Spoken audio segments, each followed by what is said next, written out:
Përshëndetje shikues, unë jam Agnesa Vitia. Materialet tona mund t'i ndisni edhe në kanalin Sot në YouTube. Mos harroni, klikoni butonin subscribe.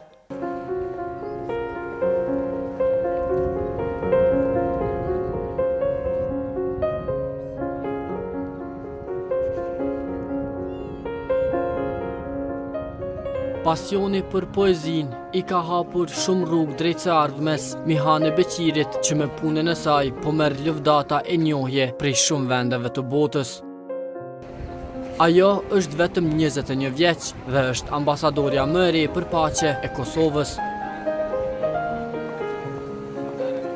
Përmes poezisë së saj, ajo flet për tema e kauza të ndjeshme në shoqërinë kosovare me qëllim gjetjen e një paqeje mes klasave shoqërore në vend. Derisa përmes aktiviteteve të saj dhe projekteve ku merr pjesë, insiston në njohjen e Kosovës nga organizata që nuk e njohin pavarësinë e Kosovës.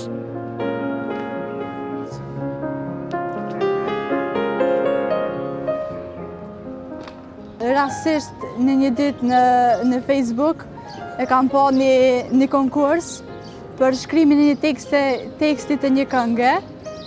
Ka qenë organizata franceze Chanson Sans Frontières, që me përkthy në shqip I bjen këngë pa barriera.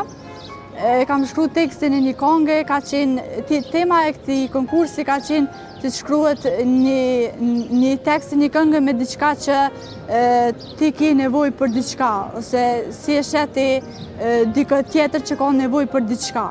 Edhe kam vendosur që të shkruaj për një doktoresh që është infektuar me COVID-19, që është e izoluar në shtëpi, I mungojnë familjarët, fëmijët, ushqime që I ka bërë për ta edhe gjithçka tjetër.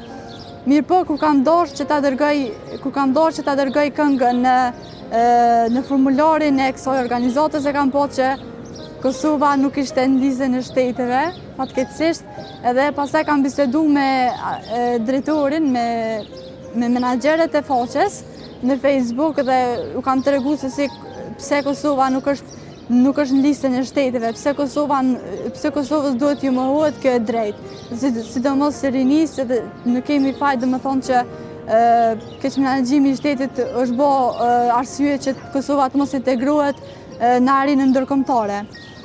Pastaj, pas insistimit tim të vazhdueshëm, menaxherët e faqes domethënë kanë biseduar me drejtorin e organizatës dhe më në fund kanë vendosur që edhe Kosovës ju lejohet dhe pjesëmarrësit ju lejohet domethënë që të marrin pjesë, që të garojnë këtë organizatë, edhe prej këtyre në një farë forme janë bërë si një lloj ambasadore themi shtetit Kosovës në arenën ndërkombëtare.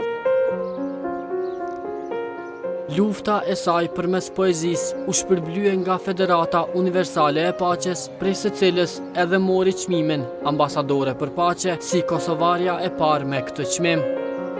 Këtë çmim ajo e sheh si dëshminë më të mirë që rinia e popullit kosovar meriton lëvizjen e lirë për atë se çka ata kanë për t'i ofruar Evropës e botës sipas saj.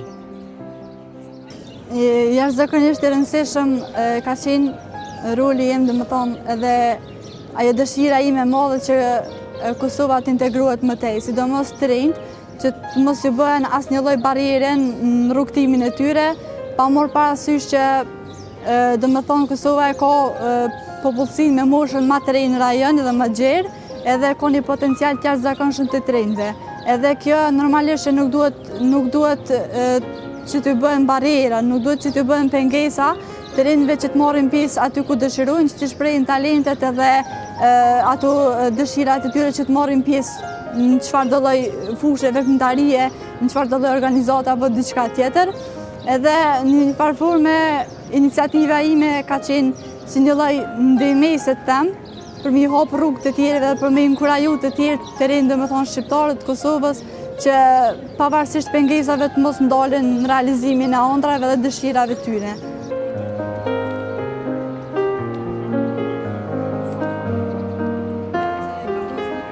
Për pas rëndësisë që u kushton kauzave shoqërore, poetja nga Mitrovica shquhet edhe për aftësinë e saj që të përvecoj gjuhët e huaja.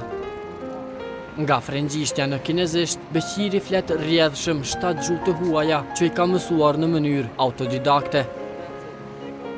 Mira naam Mihane hai, Han vente ha hoti ho. Mera naam Universitatea Prishtina hai और French language and literature course होती हो. हम Mitrovica huu, village by Gorado. Unë flas 7 gjuhë, dhe me thonë përveç indishtës, ta shë prezentova dhe me thonë. Dashuria ime për me mësu sa ma shumë gjuhë ka lindë qysh kur kam qenë e vogël, kur kam dosh që dhe me thonë përveç poezis, ta pasore vete më shumë edhe me kulturat e tjera. Gjithmonë më ka pëlqyer historia, edhe në histori mësojmë për kultura dhe vendet e ndryshme. Edhe prej aty dhe më thonë kam dosh që përveç gjuhës angleze që kam mësu në shkollën fillore, të mësoj edhe me shumë gjuhë të tjera. Soffrivamo da molto tempo. Quanti giorni senza mangiare né bere. Në të ardhmen, ajo synon që t'i futet skenës politike, ku thekson se kontributi i saj mund të jetë akoma më i madh në avokimin për të drejtat universale të njeriut.